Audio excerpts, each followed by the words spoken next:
चलो भाई, क्लास को आगे बढ़ाते हैं। पिछली क्लास में शायद image formation by spherical mirror आपको बता दिया था शायद। देखो, फिर से थोड़ा सा रिवाइज करा देता हूँ। जैसे ये आपका कॉनकेव मिरर है, ये आपका कॉनकेव मिरर है, ये आपकी प्रिंसिपल एक्सिस होगी, इस पे कहीं सेंटर ऑफ कर्वेचर होगा, कहीं फोकस होगी।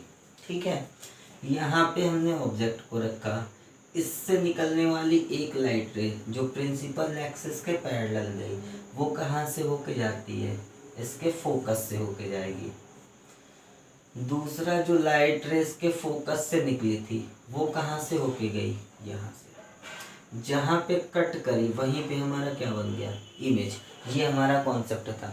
मतलब हमने क्या किया, एक लाइट रे को प्रिंसिपल एक्सिस के पैरेलल निकाला, दूसरी लाइट रे को फोकस से निकाला, जहाँ पे कट करी वहीं पे आपका क्या बना? ऑब्जेक्ट, इमेज बना, सॉरी। और आपके बुक्स वगैरह में सेंटर ऑफ कर्वेचर से भी लाइट रे को पास कराता है, तो कोई इशू नहीं है, सेम चीज़ है। ठीक है, आंसर आपका सेम आएगा। वो अलग प्रिंसिपल आपको सारे बता चुका हूँ कि अगर कोई लाइट रे इसके सेंटर ऑफ कर्वेचर से जाएगी तो वो सीधे निकल जाएगी, इसके प्रिंसिपल एक्सिस से जाएगी तो ये प्रिंसिपल एक्सिस से ही वापस होगी। तो ये सारी चीज़ें आपको बता चुका हूँ। अब जो आगे हम करने वाले हैं ये बहुत ही इंपॉर्टेंट चीज़ है और बहुत बेसिक चीज़ है। मतलब आपके बोर्ड एग्जाम्स में घुमा फिरा के कहीं ना कहीं से ये क्वेश्चन दे देते हैं।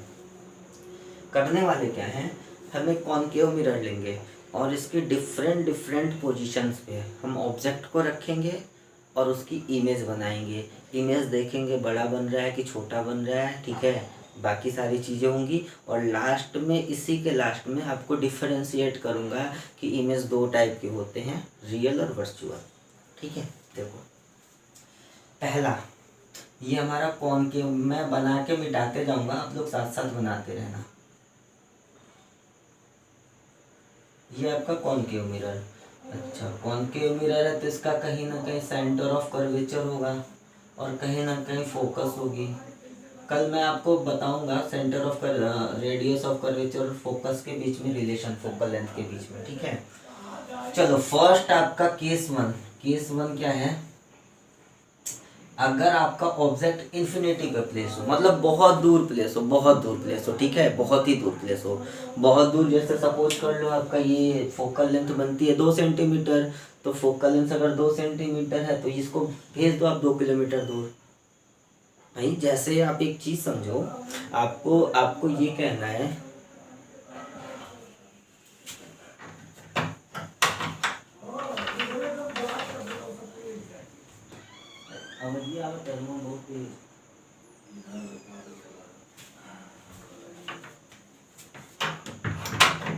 ठीक है। देखो, जैसे आपको क्या करना है, एक आपके सामने धीरू भाई अंबानी है और दूसरे आपके सामने आपको, आपके पास अभी कितना रुपया होगा? अभी बहुत होगा तो 10 रुपया 5 रुपया रखे होगे। अंबानी साहब के पास कितना है? मिलियंस में डॉलर है। अब आप अंबानी साहब से पैसे लेते 1,000 रुपया, ठीक है, और उन्हें वापस करते 999 रुपया, तो 1 रुपये के लिए वो कहने जाएंगे क्या कि मेरा 1 रुपया वापस करो? नहीं कहने जाएंगे ना। क्यों नहीं? क्योंकि 1000 के रिस्पेक्ट में 1 आपकी क्या है? बहुत छोटी वैल्यू है। चाहे उसको घटा दो चाहे उसको बढ़ा दो, कोई फर्क नहीं पड़ने वाला। भाई मेरे पास 1,00,000 रुपए हैं और मैं किसी को 1,00,000 रुपए देता हूँ उधार, और बाद में वो मुझे 99,999 रुपये वापस करता है, तो मैं बोलूँगा? कुछ नहीं बोलूँगा। क्यों?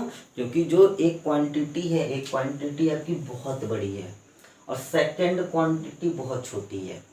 तो छोटी वाली क्वांटिटी के रिस्पेक्ट में बड़ी वाली क्वांटिटी क्या बोली जाएगी? इन्फिनिटी, इनफाइनाइट है, अनंत है। बड़े वाले के रिस्पेक्ट में छोटी वाली क्वांटिटी क्या बोली जाएगी? जीरो है, कुछ भी नहीं है। ठीक है, इतनी बात है।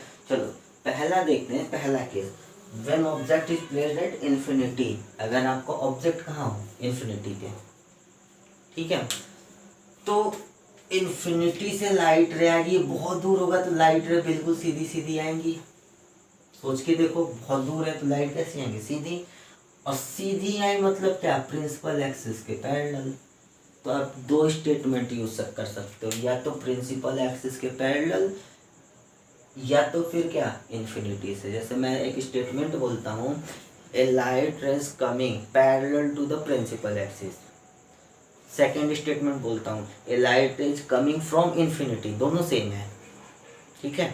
कहीं कहीं पे बुक्स में प्रिंसिपल टू पैरेलल एक्सिस लिख के आता है, कहीं कहीं पे इनफाइनाइट लिख के आता है, तो दोनों चीज़ें सेम है। अच्छा, अब ये इनफाइनाइट पे है तो जितनी लाइट रहेंगी वो कैसी आएंगी, प्रिंसिपल एक्सिस के पैरेलल। और आपको पता है बच्चा, प्रिंसिपल एक्सिस के पैरेलल आने वाली लाइट रे कहाँ से जाएगी, फोकस से, ठीक है। जितनी लाइट रहेंगी वो कहाँ से होके जाएंगी, फोकस से, यानी सारी की सारी लाइट रे फोकस से होके जाएंगी, तो कट कहाँ पे करेंगी, फोकस पे ही कट करेंगी। आई बात समझ में, फोकस पे कट करेंगी, मतलब इमेज कहाँ बन गया बेटा, फोकस पे, इमेज इसका कहाँ बन गया, फोकस पे। तो पहला केस हमने क्या लिखा कि जब लाइट इन्फिनिटी से आए, मतलब जब आपका ऑब्जेक्ट इनफाइनाइट पे हो, तो उस केस में कॉनकेव मिरर के थ्रू इमेज कहाँ बन रही है, फोकस पे, ठीक है। पहला केस आप डायग्राम बना के लिखिए, हाँ, और उसके बाद कंडीशन लिख देना, इमेज यहाँ पे ऐसे बना लेना, केस 1 डाल के ऐसे लिखना, when object is placed at infinity, when object is placed at infinity, ठीक है, अनंत पे रखा हो, जब वस्तु अनंत पे रखा हो। फिर इमेज की कंडीशन क्या लिखना, image will be formed at, image will be formed at focus, जो हमारा प्रतिबिंब बनेगा कहाँ बनेगा, फोकस पे बनेगा, ठीक है। आगे लिखना पॉइंट साइज का बनेगा, पॉइंट साइज का बनेगा। और तीसरा केस लिखना रियल एंड इन्वर्टेड,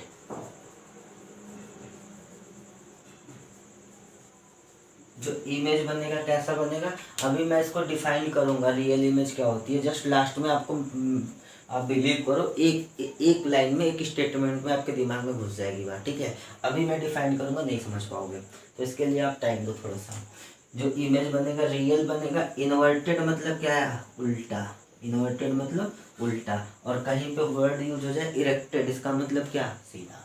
पहला आप केस लिखिए, फिर आगे बढ़ते हैं।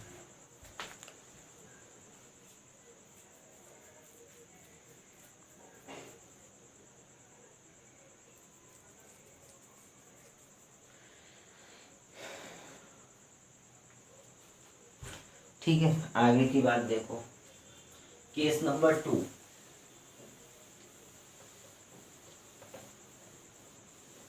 केस नंबर 2 क्या है, व्हेन ऑब्जेक्ट इज प्लेस्ड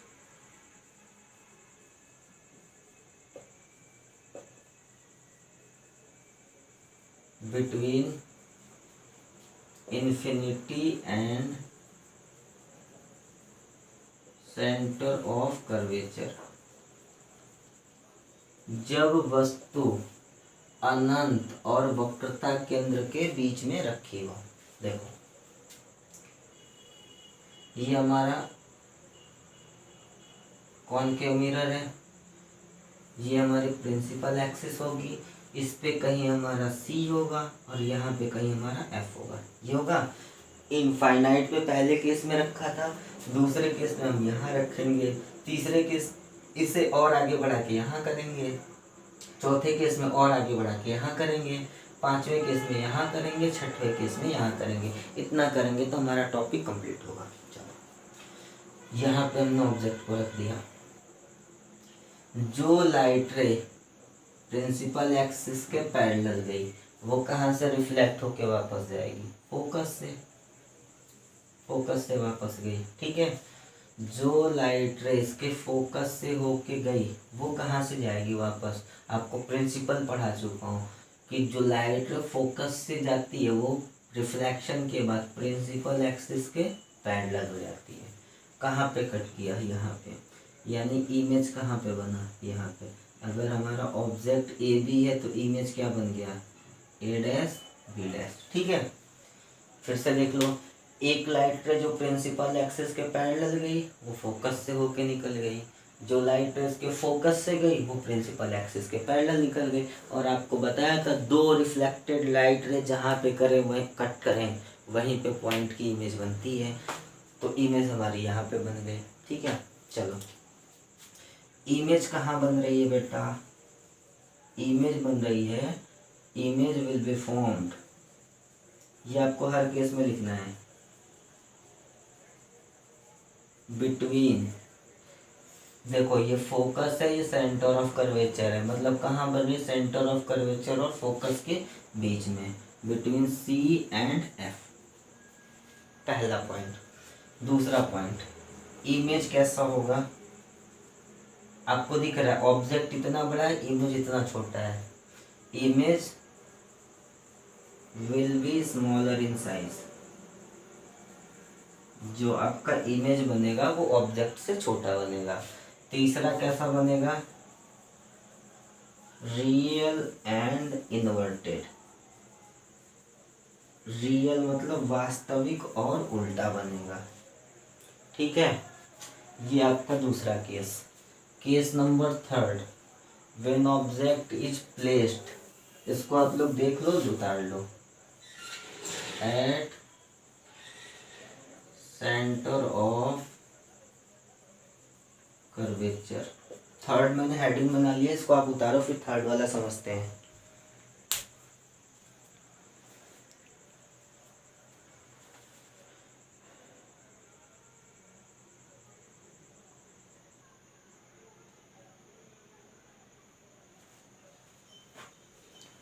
ठीक है, थर्ड वाला देखते हैं। अब ऑब्जेक्ट को कहाँ रखना है, इसके सेंटर ऑफ कर्वेचर पे। कैसे, देखो ये हमारा कॉनकेव मिरर, और आपको हर केस में कॉनकेव मिरर हो रही है, तो ये कॉनकेव मिरर की बात करते हैं, कॉन्वेक्स वाला बाद में देखेंगे। Principal axis, centre of curvature, focus, object को कहाँ रखना है, सेंटर ऑफ कर्वेचर पे। ठीक है, जो लाइट रे प्रिंसिपल एक्सिस के पैरेलल गई, वो कहाँ से रिफ्लेक्ट होके जाएगी, फोकस से। जो लाइट रे इसके फोकस से गई, वो रिफ्लेक्शन के बाद कहाँ से जाएगी, प्रिंसिपल एक्सिस के पैरेलल, और ये कट कहाँ पे करती है, सेंटर ऑफ कर्वेचर पे। देखो थोड़ा सा भी इधर उधर हो रहा है मेरा, इसलिए हो रहा है कि मैं स्केल का यूज नहीं कर रहा हूँ। ठीक है, आप स्केल वगैरह का यूज करके इसके पैरेलल ये बनाओगे तो ये एग्जैक्ट आता है। अगर आपको ऑब्जेक्ट ए बी है तो इमेज क्या बन गया, ए डैश बी डैश। देखो ऑब्जेक्ट को हमने कहाँ रखा, सेंटर ऑफ कर्वेचर पे। एक लाइट रे प्रिंसिपल एक्सिस के पैरेलल गई, रिफ्लेक्शन के बाद कहाँ से जाएगी, फोकस से। दूसरी लाइट हमने फोकस से भेजी, रिफ्लेक्शन के बाद कहाँ से जाएगी, प्रिंसिपल एक्सिस के पैरेलल। ये थोड़ा सा ऐसे, ठीक है। और ये लाइट रे कट कहाँ पे करे, वो सेंटर ऑफ कर्वेचर पे ही कट करे। तो ऑब्जेक्ट हमने कहाँ रखा, सेंटर ऑफ कर्वेचर पे। इमेज कहाँ बना, सेंटर ऑफ कर्वेचर पे। ठीक है, चलो लिख लेते हैं, image will be formed at C, C मतलब सेंटर ऑफ कर्वेचर। ठीक है, साइज ऑफ द इमेज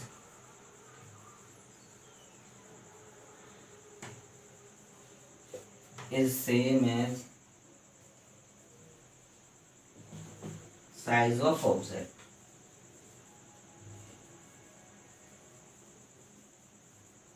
ठीक है, नेचर कैसा होगा, रियल एंड इन्वर्टेड। इतना आप नोट करिए, एक बार आप बनाओगे क्लियर हो जाएगा।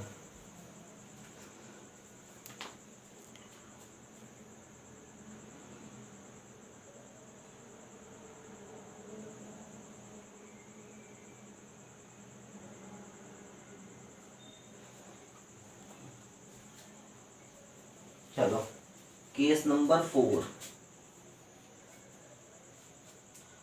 अभी यहाँ पे प्लेस कर दिया, अब कहाँ पे प्लेस करेंगे, सी और एफ के बीच में। प्लेस्ड, केस नंबर 4, 4 क्या है, placed between C and F. C मतलब सेंटर ऑफ कर्वेचर, एफ मतलब फोकस। इसको भी देखते हैं, और ये आपको याद करने पड़ेंगे, याद करने का मैं तरीका बता दूंगा, आप परेशान ना हो, बस एक दो बार आप कॉपी पे प्रैक्टिस कर लेना। सी एफ, ऑब्जेक्ट को इन दोनों के बीच में रखना है, रख दिया। जो लाइट रे प्रिंसिपल एक्सिस के पैरेलल गई वो कहाँ से होके जाएगी, फोकस से। ठीक है, जो लाइट रे इसके फोकस से होके गई वो कैसे जाएगी, प्रिंसिपल एक्सिस के पैरेलल। ये यहाँ पे कट की यानी इमेज यहाँ पे बना। अगर ऑब्जेक्ट हमारा ए बी है तो इमेज हमारी कौन सी है, ए डैश बी डैश। खुद से बताओ इमेज कहाँ बना, सी और इन्फिनिटी के बीच में। लिख लेते हैं,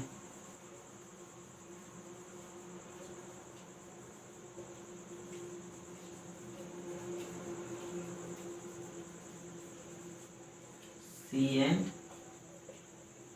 इन्फिनिटी। ठीक है, दूसरा पॉइंट क्या लिखते हैं, साइज। अब देखो खुद से बताओ, ऑब्जेक्ट इतना छोटा है, इमेज इतना बड़ा है, तो क्या लिखोगे, size of image will be greater as object, will be greater as object. तीसरा नेचर, नेचर में क्या लिखोगे, रियल एंड इन्वर्टेड। ठीक है, नोट करिए इसको।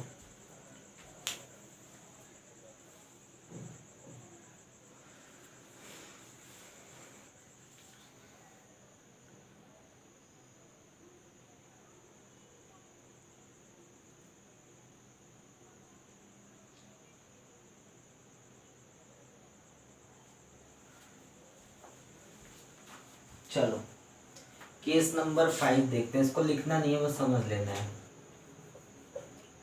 आपको कल एक एग्जाम वो स्टेटमेंट दिया था कि जो लाइट रे प्रिंसिपल एक्सिस के पैरेलल आती है वो कैसे, प्रिंसिपल एक्सिस के पैरेलल आती है। देखो जो लाइट रे प्रिंसिपल एक्सिस के पैरेलल आती है, अभी आज हमने बताया जो लाइट रे प्रिंसिपल एक्सिस के पैरेलल आएगी उसे आप क्या बोल सकते हो कि वो लाइट इन्फिनिटी से आ रही है, बोल सकते हो। आपको कल की क्लास में एक चीज बताया था, जो लाइट रे प्रिंसिपल एक्सिस के पैरेलल आती है वो फोकस से होके जाती है। सेकंड स्टेटमेंट क्या था, जो लाइट रे फोकस से आती है वो कहाँ जाती है, प्रिंसिपल एक्सिस के पैरेलल, मतलब कहाँ चली जाएगी, इनफाइनाइट पे। तो अब ऑब्जेक्ट को हमारा कहाँ रखना है, फोकस पे रखना है। केस नंबर 5 में कहाँ रखना है, फोकस पे। अच्छा, केस नंबर 5 में हमें कहाँ रखना है, ये सी आपका, ये आपका एफ। अच्छा अब बताओ, जब ऑब्जेक्ट ही आपका फोकस पे है तो जितनी लाइट होगी वो तो फोकस से ही निकलेगी, और रिफ्लेक्शन के बाद कहाँ जाएगी, इनफाइनाइट। याद आया कुछ, अगर ऑब्जेक्ट आपका फोकस पे रखा है तो जितनी लाइट रे निकलेंगी वो कहाँ से निकलेंगी, फोकस से, और रिफ्लेक्शन के बाद कहाँ जाएंगे, इनफाइनाइट। अगर इनफाइनाइट पे जाएंगी तो मिलेंगी भी इनफाइनाइट पे, और इनफाइनाइट पे मिलेंगी तो इमेज भी इनफाइनाइट पे बनेगा आपका। आई बात समझ में। तो जब ऑब्जेक्ट आपका फोकस पे रखा होगा तो उसकी इमेज कहाँ बनेगी, इनफाइनाइट पे। इसमें बस इतना ही है। अब इनफाइनाइट पे बनेगी यार तो आपको पता ही नहीं चलेगा कि इमेज कैसा है कैसा नहीं है। आई बात समझ में, छोटी सी चीज़ थी। केस नंबर 6 देखते हैं, और ये लास्ट केस है आपका, और इस केस पे आप स्टार बनाना, आपको पता चलेगा क्यों स्टार बनाना है। When object is placed between F and P, F मतलब फोकस, P मतलब पोल, याद आ गया होगा आपको। अब ऑब्जेक्ट को कहाँ रखना है, फोकस और पोल के बीच में, और स्टार बना लेना। इस बार आपके 10th CBSE में यही क्वेश्चन पूछा हुआ था डायरेक्ट। चलो देखो, ये आपका C, ये आपका F, और ये आपका होता है P। यहाँ पे ऑब्जेक्ट को रखा हमने, ठीक है। बड़े ध्यान से देखना, लाइट रे ऐसे आई प्रिंसिपल एक्सिस के पैरेलल और जाएगी कहाँ से, फोकस से, तो इसको हमने ऐसे भेज दिया फोकस से, ठीक है। अच्छा, आपको एक चीज और बताया था, law of reflection is valid for all type of surfaces, हर तरह के सरफेस के लिए वैलिड है। तो इस सरफेस के लिए भी वैलिड होगा। हम मान लेते हैं हर बार हमारा फोकस पास में पड़ रहा था तो दूसरी लाइट रे को फोकस से गिरा देते, अभी फोकस पीछे चला गया तो हम एक काम करते हैं, इसको यहाँ पे गिरा लेते हैं। गिराया, इस पॉइंट पे गिरा, नॉर्मल खींचना है, हमारा नॉर्मल यही है, पिछली क्लास में बता चुका हूँ। और ये अगर एंगल थीटा है तो थीटा एंगल से वापस भी जाएगी, ऐसे जाएगी। अच्छा, ये थोड़ा सा इधर उधर हो गया, इसको बनाते हैं। ये आपका ऐसे थीटा एंगल से वापस चली गई। अब ध्यान से देखो तो ये डिस्टेंस यहाँ पे इतनी है, इतनी है, बढ़ती गई, यहाँ पे इतनी हो गई, तो ये आगे जाके ऐसे और बढ़ती जाएगी। यानी इधर तो लाइट रे कहीं नहीं मिलेगी, नहीं मिलेगी ना।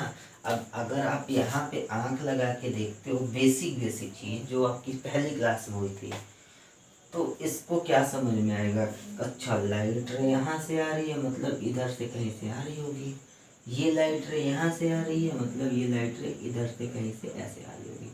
कट कहाँ पे की, यहाँ पे, यानी इसका मतलब ऑब्जेक्ट की इमेज आपकी यहाँ पे बन गई। आई बात समझ में? फिर से देखो, इम्पोर्टेंट है, एक लाइट रे प्रिंसिपल एक्सिस के पैरेलल गई, वो कहाँ से जाएगी, फोकस से निकल गई। दूसरी लाइट रे इसके पोल पे ऐसे आई, जितने एंगल पे आई उतने एंगल पे वापस हो गई, और आपको दिखा कि ये लाइट रे इधर मिलेगी नहीं। भाई इमेज कहाँ बनती है यार, जहाँ पे दोनों रिफ्लेक्टेड लाइट रे कट करती हैं, और ये लाइट रे इधर कट नहीं करेंगी। तो आपने ज़बरदस्ती बढ़ा के इसको आगे मिला दिया, जहाँ पे मिला आपने बोला कि यहीं पे क्या बन गई, इमेज बन गई। ठीक है, चलो इमेज कैसी है, पहली चीज़ तो मिरर के पीछे है। भाई देख, लाइट रेस के पीछे जाएगी नहीं, क्योंकि आपने पेंटिंग की है, आपने बस महसूस किया कि ये लाइट रे पीछे गई होगी। ठीक है, इमेज कहाँ बनी, बिहाइंड द मिरर, मिरर के पीछे बनी। कैसी बनी, ऑब्जेक्ट इतनी छोटी है, इमेज इतनी बड़ी है, तो कैसी बनेगी, ऑब्जेक्ट से बहुत बड़ी बनेगी।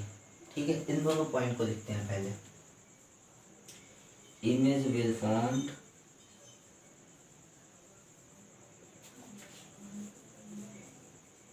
Behind the mirror,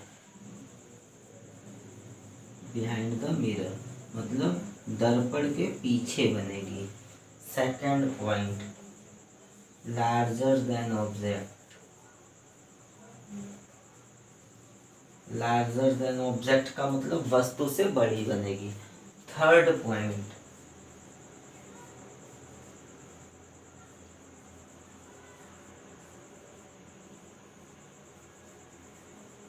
virtual and erected. Virtual मतलब क्या, आभासी, आभासी, और इरेक्टेड मतलब क्या, सीधा। जो प्रतिबिंब बनेगी दर्पण के पीछे बनेगी, वस्तु से बहुत बड़ी बनेगी, और आभासी और सीधी बनेगी। ठीक है, तो सीधा उल्टा तो आप समझ गए होंगे। भाई ये मार्कर है, इसकी इमेज ऐसे बनी तो उल्टा हुआ, इसकी इमेज ऐसे बनी तो सीधा बन गया। ठीक है, इसका चक्कर क्या है, रियल एंड वर्चुअल। तो यहाँ पे देख लो, आप अगर नोट कर रहे होगे तो आपको दिखा होगा, जहाँ जहाँ पे हमने रियल इमेज लिखा है, वास्तविक प्रतिबिंब, और एक जगह हमने लिख दिया आभासी। आभासी मतलब वर्चुअल। जहाँ जहाँ पे हमने रियल इमेज लिखा है, वहाँ वहाँ पे लाइट रे एक्चुअल में आके कट कर रही है, हमें कुछ नहीं करना पड़ रहा है, रिफ्लेक्शन के बाद अपने आप कट कर दे रही हैं। और हमने जहाँ पे वर्चुअल लिखा है, वहाँ पे लाइट रे को जबरदस्ती कट कराना पड़ रहा है। तो जहाँ पे लाइट रे जबरदस्ती कट कराना पड़े, वो वहाँ पे आपका प्रतिबिंब कैसा बनेगा, इमेज कैसी बनेगी, वर्चुअल बनेगी, आभासी बनेगी। और जहाँ पे लाइट रे अपने आप कट करे, वो इमेज आपकी कैसी बनेगी, रियल बनेगी। और बेटा जहाँ जहाँ आपने रियल वर्ड यूज किया होगा, वहाँ वहाँ इन्वर्टेड लिखा होगा। यानी कभी भी आपकी अगर इमेज रियल बनी, वास्तविक बनी, तो वो कैसी बनेगी? इन्वर्टेड। इन्वर्टेड मतलब अगर वास्तविक प्रतिबिंब बनी तो वो उल्टी बनेगी। वर्चुअल बनी, वर्चुअल बनी तो वो कैसी बनेगी? इरेक्टेड बनेगी। वर्चुअल बनी तो कैसी बनेगी? इरेक्टेड। अगर वास्तविक प्रतिबिंब बनी तो उल्टी बनेगी, आभासी प्रतिबिंब बनी तो सीधी बनेगी। ये आपका पॉइंट था, ठीक है। तो डिफरेंट डिफरेंट प्लेसेस पे हमने रखा। एक बार थोड़ा सा रिवाइज करते हैं। याद करने का तरीका मैं बताऊंगा कैसे याद करना है, आप उसके लिए परेशान ना हो। और आपको याद करना ही करना है, आपके न्यूमेरिकल्स में बहुत काम आते हैं बेटा। अगर ये चीज़ आप समझ गए तो न्यूमेरिकल्स आप 50% न्यूमेरिकल्स आप देख के आंसर बता सकते हो। 50% न्यूमेरिकल्स में, और आपके बोर्ड एग्जाम में श्योर सी बात है पूछेगा न्यूमेरिकल, और इसी से ही पूछेगा। तो आप एक बार घर पे अच्छे से बनाना। देखो मैं थोड़ा सा समराइज कर देता हूँ। ये हमारा मिरर था, कॉनकेव मिरर। यहाँ पे हमारा C था, यहाँ पे हमारा F था। हमने डिफरेंट डिफरेंट पोजीशन पे ऑब्जेक्ट को रखा था, उसकी इमेज बनाई थी। फर्स्ट पोजीशन क्या थी? इन्फिनिटी पे रखा था। इमेज कहाँ बनी थी? फोकस पे। फिर हमने इसको आगे शिफ्ट किया, एक एक स्टेशन आगे बढ़ाते जाओ। आगे शिफ्ट किया मतलब इन्फिनिटी और सेंटर ऑफ कर्वेचर के बीच में रखा। इमेज हमारी यहाँ बन गई, C और F के बीच में। एक स्टेप आगे और शिफ्ट किया, कहाँ रखा? C पे। इमेज कहाँ बनी? C पे ही बन गई। फिर हमने एक स्टेप आगे शिफ्ट किया, कहाँ रखा? C और F के बीच में। इमेज हमारी कहाँ बनी? इधर बनी, C और इन्फिनिटी के बीच में। एक स्टेप और आगे किया, कहाँ रखा? फोकस पे। इमेज कहाँ बन गई? इन्फिनिटी पे। एक स्टेप और आगे किया, कहाँ रखा? फोकस और पोल के बीच में। इमेज कहाँ बन गई? Behind the mirror. ठीक है, इतना आपने पढ़ा है। कल की क्लास आप श्योर देखना, क्योंकि कल की क्लास में मैं इसका एक तरीका बताऊंगा कि आपको कुछ रटना नहीं पड़ेगा, बस देख के बता सकते हो। ठीक है, उसके पहले आपका एक वर्क रहेगा। जितने सारे केसेस आपने पढ़े हैं प्रॉपर रे डायग्राम आप बना के प्रैक्टिस कर लेना, क्योंकि जब तक प्रैक्टिस इसको मैं यही इसलिए छोड़ रहा हूँ कि आप आज के दिन प्रैक्टिस कर लो। प्रैक्टिस कर लोगे, फिर कल जो मैं तरीका बताऊंगा आप देख के, मतलब अगर आपसे बोला गया रेंडमली ऐसे कि आपको ऑब्जेक्ट रखा गया C और F के बीच में, आप तुरंत आंसर बोलोगे कि इमेज C और इन्फिनिटी के बीच में बनेगी। ऑब्जेक्ट को हमने रख दिया F और P के बीच में, सीधे बोलोगे बिहाइंड द मिरर बनेगी। ठीक है, तो उसके लिए आपको प्रॉपर रे डायग्राम की प्रैक्टिस होनी चाहिए। तो जितने सारे केसेस बनाए हैं वो केसेस आप रे डायग्राम बना के सीखो। नेक्स्ट क्लास में इसका मैं तरीका बताऊंगा कि कैसे इसको लिंक करेंगे। ठीक है, तब तक के लिए आप पढ़ाई करो।